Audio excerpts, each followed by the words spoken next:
Hi Gemini, welcome to Higher Source Tarot for your weekly tarot check. This is for the week of February 14th through February 21st for all Gemini, Sun, Moon, Rising, and Venus. And if you're new to the channel, I post new readings every Friday and then again on Monday and Tuesday. So if a reading doesn't resonate, you can always check back in a couple of days and watch a new reading, but the readings are truly timeless, okay? This tarot is sacred divination, so Spirit doesn't use a human calendar like we do, so any reading really that you happen across, if it speaks to you, I'd watch it. And thanks to everyone who's subscribed. I really appreciate every single one of you. I think of you every day, and I send so much love to you, so thank you for doing that. And if you haven't subscribed, I'd love to invite you to join us and subscribe. That way you will know when anything new is posted. So let's begin and get the messages for Gemini, Sun, Moon, Rising, and Venus. What does Gemini need to know, please? Okay. All right, here we go. All right, we'll begin with the tarot, and then we'll use our Angel Answers Oracle cards here too, okay guys? So we start off with the Fool. Wow, wasn't that a breath of fresh air? The 8 of Cups, the 10 of Wands, and you've got the 9 of Cups. Interesting. You've got the 8 of Pentacles here, the Death card, the 4 of Wands, and the 3 of Pentacles. I feel like I haven't seen the 3 of Pentacles in ages, but I really like this. You know what? You're definitely investing your time in all the right places. And I feel like it brings like these big happy changes on. You've got here Scorpio. You've got water in general, Pisces, Cancer, Scorpio. You've got Earth, Taurus, Virgo, Capricorn. And you do have fire here too. So Aries, Leo, Sagittarius. Well, I love the Fool because it's releasing all resistance. It's taking a leap of faith. And it's pure potential. So I feel like in this energy, you have learned from your experiences, okay? It's not necessarily like completely shutting the door on the past, but it's moving forward and being free and not having a care about what other people think, how other people would judge you, not worrying about any of that at all. You're making decisions on your own terms here. And I feel like it brings happiness. So for some of you, you've got a new relationship and maybe people would judge it on some level. If it's like an age difference or maybe the other person is, they're more of a free spirit, like they're in a band and people question, well, how can they make money off of that? That kind of thing. But they're doing just fine. There's no, it may not be quite that exactly, but it's something like that. I feel like there's some element of it that people question, but I don't feel like for you, there's anything to question. It really is about moving forward in a beautiful, free way. And, there's integrity here. There's value here. And it may be, too, somebody who's a little quirky. That might be it, too, where it's not so much as, what do they have material, but maybe there's something about them that's just, because this can be kind of a quirky energy, too. Like, it can be really like almost a savant-like energy where the person is like incredibly bright in some ways, but maybe their common sense in other ways is just not completely, it's just not their strength. You know what I mean? And it's not a bad thing. I mean, I knew somebody, I'll be quick about this, but I had a friend, she was married to an engineer. He was brilliant. And she had to have surgery and she couldn't get up the stairs. And she's like, well, I don't really want to sleep on the couch. And he's like, well, just sleep on the floor. And he didn't mean it to be mean, but that's kind of the energy I pick up. Like somebody who's got some real strengths, but it's like there's some kind of a almost imbalance a little bit, but not in a bad way. It's just going to be a communication thing. Like I said, it's a good relationship. So you're on this quest here with the 8 of Cups. You have here 2 8s. But, with this, it's really that search for deeper meaning. And so it can be leaving behind things that are pretty good. I mean, not running from a horribly, toxic relationship, but kind of walking on to find something more, something that means more to you. And for some of you, it may have been a job too, but you've got wish fulfillment here. What I like to see with the 8 and the 9 showing up is it's like you walk on and you walk to this higher ground, and when you get there, you're overjoyed. You're making the right journey. You're on a trek that does something in your life that moves you and is a spiritual trek. I mean, it really is a beautiful energy. So with this 10 of Wands, you know, it may feel like there's a little bit of a struggle here. And again, it may be you battling societal expectations and all these dumb wands. Well, I mean, I love wands, but all these wands that this character carries can be other people's limiting beliefs. So you're trying to trudge through these limiting beliefs that you've somehow picked up along the way, and it's time to put them down.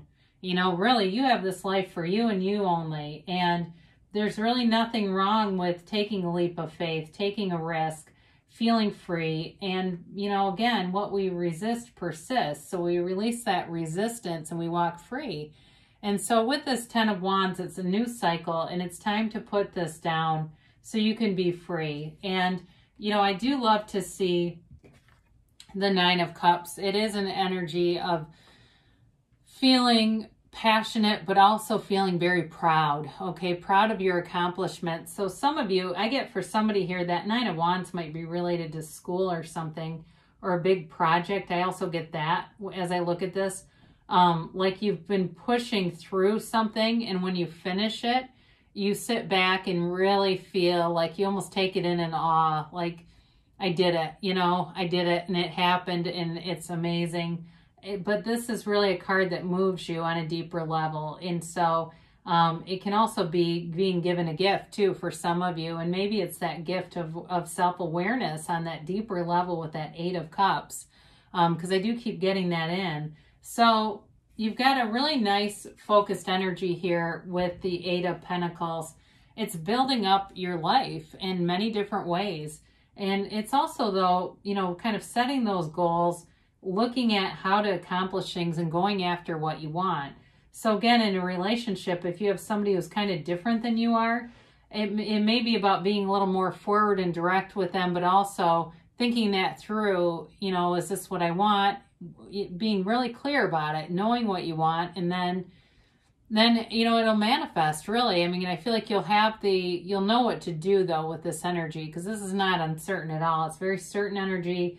It's also very methodical, too. So, again, at work, you're putting in the time to build a career here. So if there's somebody, like I said, there's something about a project or school or something, and this energy of working hard really does pay off. So with the Death card, this is transformative energy, all right? And again, I'm telling you, somebody here, it's about letting go of old beliefs, because this really is about letting go of ego attachments.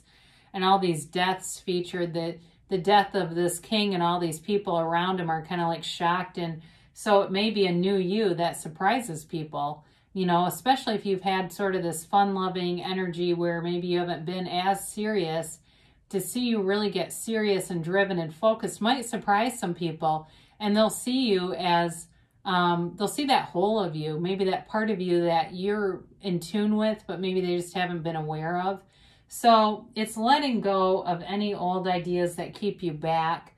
It's a rebirth, it's a rejuvenation, and it's a brand new you that emerges from this card. I mean, it's not a physical death as much as the death of anything that holds you back.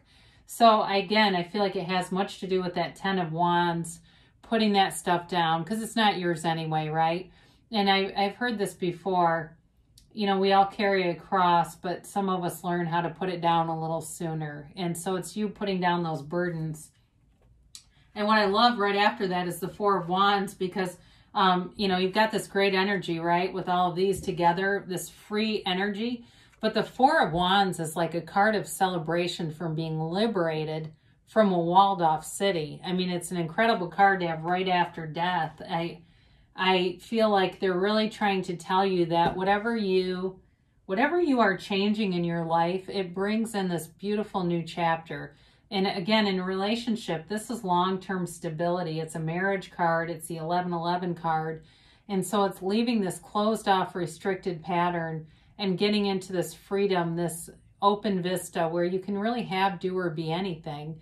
And so you know, with this, I feel like you've got this new chapter beginning it's unlimited. You know, as you let go of those old beliefs, new opportunities show up for you. So the Three of Pentacles is a great harmonious energy. So again, for whoever this is about school or this big project, especially if you've been in school with something, I do feel like you're going to have job opportunities. You're going to have extra, it feels like maybe consulting or something, where you're working on projects with people that bring in money though.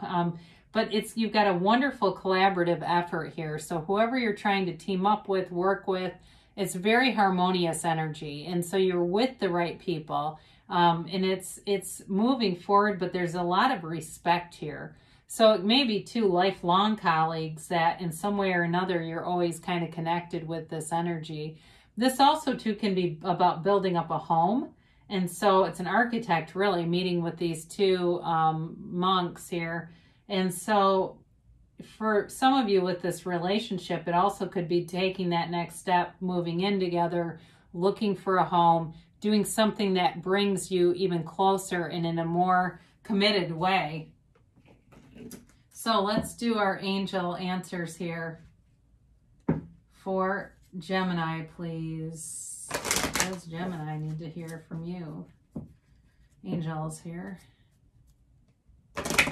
Whoa. All right, and a timeline for Gemini. And a...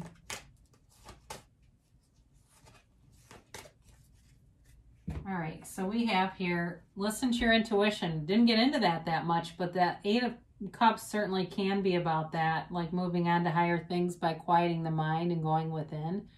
So listen to your intuition as your guide. They say big happy changes are on the way, and I could feel it in the reading too. Whatever you're changing, it's going to be, it really is. It's like this next segment of the journey here on our Earth School. I have not had this in ages. Romance. I mean, I feel like I haven't seen this in months. So we talked about a relationship here that's taking off. And, you know, maybe my story about the engineer wasn't that accurate because this is more of a romantic kind of an energy, like the first one that I kind of picked up on. Somebody who's a little more free-spirited, but I do feel like it's an important relationship either way. They say you're ready. And they say don't stop. You're ready, so don't stop. Keep going forward. You're on the right path here, Gemini. I love you, and I'll be back again soon.